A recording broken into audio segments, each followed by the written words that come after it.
যিসকল PM কিষাণৰ হিতাধিকাৰী আছে তেওঁলোকৰ বাবে এটা ভাল খবৰ আহিছে যে PM কিষাণৰ যিটো 21 নম্বৰ কিস্তি আছে সেই টকাটো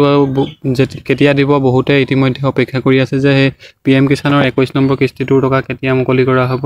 ইতিমধ্যে PM কিষাণৰ ৱেবছাইটটো আপডেট চলি আছিল আৰু আপডেটৰ অন্ত পৰিল আৰু আপোনালোকে যিটো PM কিষাণৰ 21 নম্বৰ টকা আছে সেইটো টকাটো আপোনালোকে বহুতে অপেক্ষা কৰি আছিল যে কেতিয়া টকাটো মুকলি কৰা হ'ব। ইতিমধ্যে PM কিষাণৰ যিটো টকা আছে এই টকাটোৰ বাবে বহু লোকে অপেক্ষা কৰি আছিল। তো ভিডিঅ'টো আপোনালোকে শেষলৈকে চাই থাকক। PM কিষাণৰ টকাটো কেতিয়া মানে মুকলি কৰা হ'ব আপোনালোকে সকলোখিনি তথ্য বুজি পাই যাব। যেটো PM কিষাণৰ টকা আছে ইতিমধ্যে এইবাৰ লেট প্ৰসেছ চলি আছে। আপোনালোকে ভাবি আছে যে PM কিষাণৰ টকাটো এতিয়ালৈকে দিয়া নাই, কিহৰ কাৰণে PM কিষাণৰ টকাটো ইতিমধ্যে মুকলি কৰা নাই। যিসকল PM কিষাণৰ হিতাধিকাৰী আছে তেওঁলোকে ভাবিছে, তেওঁলোকে মনত প্ৰশ্ন কৰি উঠিছে যে যোৱা মাহৰ তেওঁলোকে যেটো 3 মাহৰ মূৰে PM কিষাণৰ টকাটো দিয়া হয়। ইতিমধ্যে PM কিষাণৰ টকাটো 20 নম্বৰ কিস্তিটো ইতিমধ্যে বহু লোকে লাভ কৰিলে আৰু যিসকলে লাভ কৰা নাই তেওঁলোকে EKYC সমূহ সম্পূৰ্ণ কৰা নাছিলে বা বেংক আপডেট কৰা নাছিলে বা তেওঁলোকে আধাৰ কাৰ্ড বা বেংক লিংক সেটিং এইবোৰ কৰা নাছিলে, বেংক সেটিং কৰা নাছিলে বা আপোনালোকে ফিজিক্যাল ভেৰিফিকেশনবোৰ আপোনালোকৰ সম্পূৰ্ণ হোৱা নাছিলে। সেইবাবে PM কিষাণৰ যেটো 20 নম্বৰ কিস্তি আছে সেই টকাটো পোৱা নাছিলে। এতিয়া আপোনালোকে যদি PM কিষাণৰ 21 নম্বৰ টকাটোৰ মানে যেটো 21 নম্বৰ কিস্তি হয় সেইটোৰ বাবে যদি অপেক্ষা কৰি আছে আপোনালোকে 15 নৱেম্বৰৰ ভিতৰত টকাটো পাই, যেটো 21 নম্বৰ কিস্তি আছে সেই টকাটো 15 নৱেম্বৰৰ ভিতৰত সোমোৱাৰ পূৰ্ণ সম্ভাৱনা আছে। ইতিমধ্যে যেহেতু PM কিষাণৰ যেটো টকা আছে সেই টকাটো ইতিমধ্যে আপডেট চলি আছিল PM কিষাণৰ ৱেবছাইটটোত। এতিয়া আপডেটবোৰ ইতিমধ্যে প্ৰায় শেষ হ'ল। আপোনালোকে যদি PM কিষাণৰ 21 নম্বৰ কিস্তিটোৰ বাবে অপেক্ষা কৰি আছিল, আপোনালোকে যদি এইবাৰ নতুনকৈ এপ্লাই কৰিছিল PM কিষাণ নাইবা আপোনালোকে যদি পুৰণা হিতাধিকাৰী হয় বা আপোনালোকে আগৰ পৰাই PM কিষাণৰ টকাটোৰ লগত জড়িত হৈ আছে বা আপোনালোকে টকাটো পাই আছিলে, তেনে ক্ষেত্ৰত আপোনালোকে এই 21 নম্বৰ কিস্তিটোৰ বাবে বহু লোকে এতিয়া অপেক্ষা কৰি আছে যে 21 নম্বৰ কিস্তিটো কেতিয়া দিব। হয় অলপ লেট হ'ব পাৰে কিন্তু PM কিষাণৰ 21 নম্বৰ টকাটো সোমাব। আপোনালোকে এইকেইটা দিনৰ ভিতৰত আপোনালোকে কৰিবলগীয়া কাম কিছুমান আছে, সেইসমূহ আপোনালোকে কৰিব পাৰে বা আপোনালোকে নিজৰ মোবাইলতে চেক কৰিব পাৰে। আপোনালোকে কৰিবলগীয়া কাম কিছুমান আছে। আপোনালোকে EKYC আপোনালোকে চাবলৈ হ'লে আপোনালোকৰ যেটো EKYC আছে এই EKYCটো সম্পূৰ্ণ হৈ আছে নে নাই চাবলৈ হ'লে আপোনালোকে ইয়াতে তলত যেটো দেখিছে farmer registration, new farmer registration আৰু EKYC, আপোনালোকে তলত এইটো যেটো EKYC দিয়া আছে OTP বেস EKYC তাত আপোনালোকে ক্লিক কৰি পিনি আধাৰ কাৰ্ডৰ নাম্বাৰটো মাৰি পিনি ইয়াতে সাৰ্চ কৰি চালে আপোনালোকৰ যেটো EKYC সম্পূৰ্ণ হৈ আছে নাই হেতু চাব পাৰিব। তাৰ পিছত নেক্সট আহিলা আপোনালোকে তলত বেনিফিচিয়াৰী লিষ্টটো চাব পাৰে। ইয়াতে বেনিফিচিয়াৰী লিষ্টটো চাবলৈ হ'লে আপোনালোকে ইয়াতে ষ্টেট মাৰিব লাগিব, যেটো আপোনালোকৰ ষ্টেটৰ যোনটো ষ্টেটৰ পৰা বিলং কৰে, যেটো আসাম হ'ব ষ্টেটটো, তাৰ পিছত আপোনালোকৰ ডিস্ট্ৰিক্টটো আপোনালোকৰ কোনটো ডিস্ট্ৰিক্টৰ পৰা বিলং কৰে হেতু মাৰিব লাগিব। তাৰ পিছত ডিস্ট্ৰিক্টটো মৰাৰ লগে লগে আপোনালোকৰ সাব ডিভিজন আহিব। সাব ডিভিজনটো মৰাৰ লগে লগে আপোনালোকৰ সাব ডিভিজনৰ আন্ডাৰত যেতিয়া আপোনালোকে এপ্লাই কৰিছিলে PM কিষাণ যেতিয়া নতুনকৈ এপ্লাই কৰিছিলে তেতিয়া আপোনালোকে গাঁও এখন সিলেক্ট কৰিছিলে, সেই গাঁওটোহে ইয়াত দিব লাগিব। যদি আপোনালোকে কিবা কাৰণত বেলেগ এটা গাঁও চইচ কৰি থাকে তেতিয়াহ'লে আপোনালোকৰ আপডেটটো নাপাব আৰু আপোনালোকে চিন্তাত হ'ব। এইভাবে আপোনালোকে এইকেইটা আপোনালোকে চাই ল'ব পাৰিব, যাৰ আপোনালোকৰ সিৰিয়াল নাম্বাৰ ইয়াতে আহি যাব। আপোনালোকৰ গোটেইখিনি আপোনালোকৰ তথ্য পাই যাব। ভিডিঅ'টোত দেখুৱাৰ ধৰণে আপোনালোকে নিজৰ মোবাইলতে এনেকৈ চেক কৰি চাব পাৰে। এতিয়া মেইন কথা আহিলে তাৰপিছত আপোনালোকে বেনিফিচিয়াৰী লিষ্ট চাব পাৰে। তাৰপিছত ইয়াত তলত যোনটো দেখিছে নাও ইয়ৰ ষ্টেটাছ তাত ক্লিক কৰিব। নাও ইয়ৰ ষ্টেটাছত ক্লিক কৰাৰ পিছত আপোনালোকৰ যদি ৰেজিষ্ট্ৰেচন নাম্বাৰ আছে PM কিষাণৰ যেটো অফিচিয়েল ৱেবছাইটত আপোনালোকৰ যেটো টকা সোমায় সেই যেটো ৰেজিষ্ট্ৰেচন নাম্বাৰ আছে ইতিমধ্যে ৰেজিষ্ট্ৰেচন কৰা আছে, যিসকলে PM কিষাণৰ হিতাধিকাৰী তেওঁলোকে বুজি পায়। ইয়াতে যদি ৰেজিষ্ট্ৰেচন নাম্বাৰ আছে সেই ৰেজিষ্ট্ৰেচন নাম্বাৰটো মাৰিব লাগিব। তাৰপিছত ইয়াত যেটো কেপচাৰ কোড আছে সেই কেপচাৰ কোডটো মাৰি পিনি আপোনালোকে গেট OTP কৰিব লাগিব। আৰু এটা কথা, আপোনালোকে যেতিয়া PM কিষাণ এপ্লাই কৰিছিলে তেতিয়া যেটো আধাৰ কাৰ্ডৰ লগত যেটো আপোনালোকৰ ফোন নম্বৰ আছিলে বা বেংকৰ লগত যেটো ফোন নম্বৰ যোগাযোগ আছে বা আপডেট আছে সেই মোবাইল নম্বৰটো এতিয়ালৈকে যদি নাই তেনে ক্ষেত্ৰত আপোনালোকে মোবাইল নম্বৰটো আপডেট কৰাব লাগিব। আৰু আধাৰ কাৰ্ডৰ যেটো মোবাইল নম্বৰ আছে কিবা কাৰণত যদি আপোনালোকৰ মোবাইলৰ সিমটো ব্লক হৈছে বা আপোনালোকৰ সিমটো লগত নাই তেনে ক্ষেত্ৰত আপোনালোকে মোবাইল নম্বৰটো আপডেট কৰিব লাগিব। তেতিয়াহে আপোনালোকে OTP পাব আৰু OTP পোৱাৰ লগে লগে আপোনালোকে ফিল কৰি পিনি ইয়াত সকলোখিনি তথ্য পাই যাব। যদিহে কিবা কাৰণত আপোনালোকৰ ৰেজিষ্ট্ৰেচন নম্বৰটো হেৰাই গৈছে বা আপোনালোকৰ মনত নাই তেন্তে আপোনালোকে নাও ইয়ৰ ৰেজিষ্ট্ৰেচন নম্বৰ ইয়াত ক্লিক কৰিব। নাও ইয়ৰ ৰেজিষ্ট্ৰেচন নম্বৰত ক্লিক কৰি পিনি আপোনালোকৰ ইয়াত দুটা অপচন আকৌ দেখিবলৈ পাব, মোবাইল নম্বৰটো মাৰিব পাৰিব নাইবা আপোনালোকে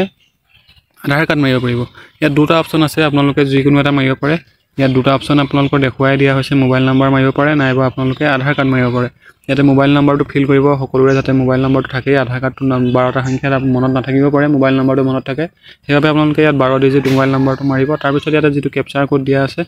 সেই কেপচাৰ কোডটো মাৰিব তাৰপিছত কেপচাৰ কোডটো ফিল কৰাৰ পিছত ইয়াতে গেট মোবাইল কৰিব পুনৰবাৰ কৈ দিছোঁ যিটো মোবাইল নাম্বাৰ আছে সেই মোবাইল নাম্বাৰটো যদি আপোনালোকৰ বৰ্তমান নাই তেন্তে আপোনালোকে মোবাইল নাম্বাৰটো আপডেট কৰাবই লাগিব তাৰপিছতহে আপোনালোকে এইকেইটা কাম সম্পূৰ্ণ কৰিব পাৰিব তাৰপিছত এইকেইটা কাম সম্পূৰ্ণ কৰাৰ পিছত আপোনালোকৰ KYC টো সম্পূৰ্ণ হৈ আছে নে নাই আপোনালোকৰ বেংক সিডিং কৰি থোৱা আছে নে নাই বা আপোনালোকৰ যিটো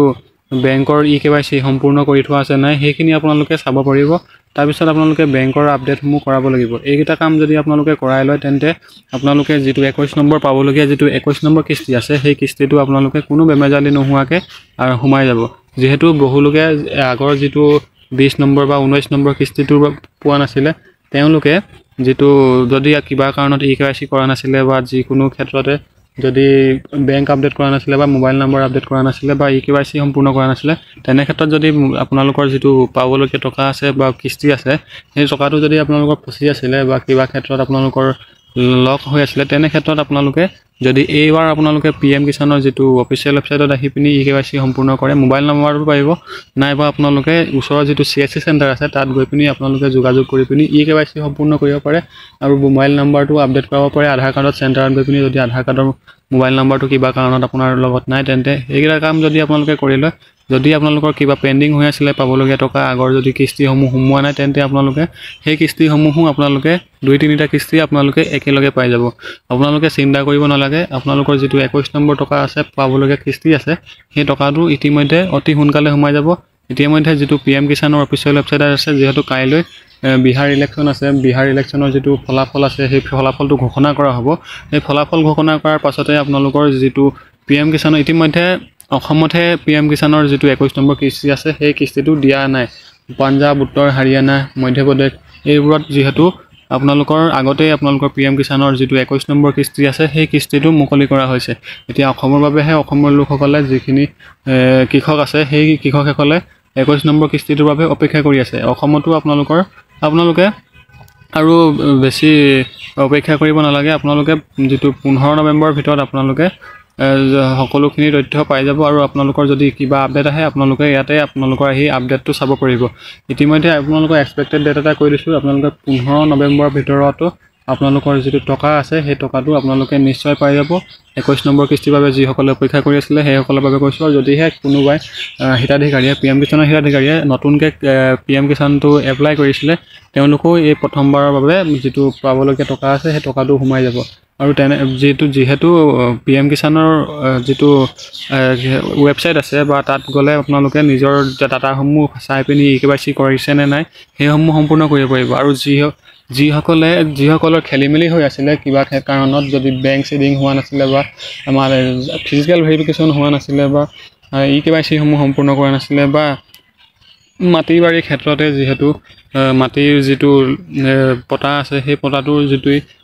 হিতাধিকাৰী যিজন ব্যক্তি হয় তেওঁ যদি নিজৰ নামত মাটি ৰখৰ নাই তেনে ক্ষেত্ৰতো সমস্যা দেখা পোৱা যাব আপোনালোকৰ টেম্পৰেলি যেটো টেম্পৰেৰী আপোনালোকক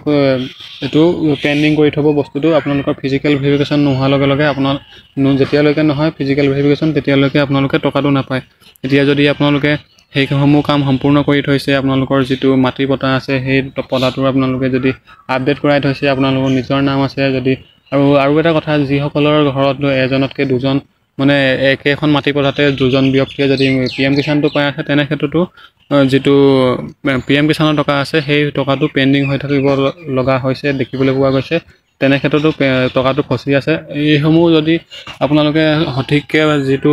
তথ্য হয় সেইসমূহ যদি আপোনালোকে আকৌ আপডেট কৰায় তেন্তে আপোনালোকে যেটো ফচি আছে টকা আপোনালোকৰ কিছুমান বহু ক্ষেত্ৰতে সকলোৰে নহয় বহু ক্ষেত্ৰতে দেখিবলৈ পোৱা গৈছে PM কিষাণৰ 2-3টা কিস্তি একেলগে ফচি আছে সেই টকাসমূহ এতিয়ালৈকে ৰিলিজ হোৱা নাই পেন্ডিং দেখাই থাকে ষ্টেটাছত যদি চেক কৰে পেন্ডিং দেখাই থাকে আপোনালোকে নিজৰ মোবাইলতে ষ্টেটাসটো চাই ল'ব পাৰিব যদিহে তেনে ক্ষেত্ৰত আপোনালোকৰ পেন্ডিং দেখাই থাকে তেন্তে আপোনালোকে সেইসমূহ কাম মানে যেটো আপডেট হয় সেই আপডেটসমূহ আপোনালোকে কৰি ল'ব তো আপডেটসমূহ কৰি ল'লে আপোনালোকৰ যেটো ফচি আছে টকা সেইখিনিও আপোনালোকে একেলগে পাই যাব তো এটো আছিল এটা সৰু সৰু ইনফৰমেশন PM কিষাণৰ 21 নম্বৰ কিস্তিটোক লৈ বহুতে চিন্তিত হৈ আছিল যে 21 নম্বৰ কিস্তিটো কেতিয়া সোমাব ইতিমধ্যে আপোনালোকে 15 তাৰিখৰ ভিতৰত সকলোখিনি তথ্যই পাই যাব। আৰু যদিহে 15 তাৰিখে নাপায় তেন্তে আপোনালোকৰ যিটো অফিচিয়েল ৱেবছাইট হয় PM কিষাণৰ অফিচিয়েল ৱেবছাইটত আহিব, ভিজিট কৰি পিনি আপোনালোকে ন'টিছ পাই যাব। ন'টিছৰ মতে আপোনালোকে যিটো 15 তাৰিখে যদি টকা নাপায় তেন্তে আপোনালোকে আৰু 2-1 দিন অপেক্ষা কৰিব লাগিব, বা আপোনালোকে ডিচেম্বৰলৈকে অপেক্ষা কৰিব লাগিব, তেতিয়া আপোনালোকে টকা পাই যাব। তো আজিলৈ ইমানেই, ধন্যবাদ। জয় আই অসম।